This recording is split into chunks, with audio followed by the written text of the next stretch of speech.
বাংলাদেশের এডমিশন টেস্টে যতগুলা প্রস্তুতি আছে এর মধ্যে একদম টপ লেভেলের প্রস্তুতি হলো ইঞ্জিনিয়ারিং বিশ্ববিদ্যালয়ের জন্য প্রস্তুতি। মূলত ইঞ্জিনিয়ারিং বিশ্ববিদ্যালয়ের প্রস্তুতির জন্য স্টুডেন্টকে প্রচুর হার্ড ওয়ার্ক করতে হয়, প্রচুর পড়াশোনা করতে হয়, অনেক বই পড়তে হয়, কনসেপ্ট বুক, তারপর প্রিপারেশন বুক তো ভার্সিটিতেও পড়তে হয়।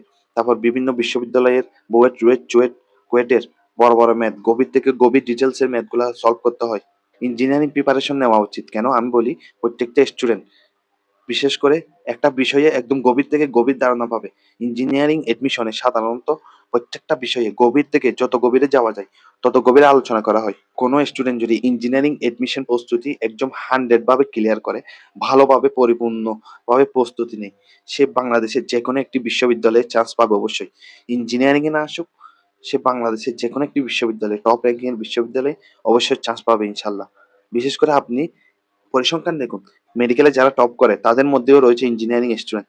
ভার্সিটি, ঢাকা বিশ্ববিদ্যালয়ের এ ইউনিট, কৃষিগুচ্ছ, সাধারণ গুচ্ছ, সাধারণ বিশ্ববিদ্যালয়, প্রত্যেকটা বিশ্ববিদ্যালয়ের টপ র‍্যাংকিং এ দেখবেন তারা কি সাধারণত ইঞ্জিনিয়ারিং প্রিপারেশন বা ইঞ্জিনিয়ারিং প্রস্তুতি নিয়েছে।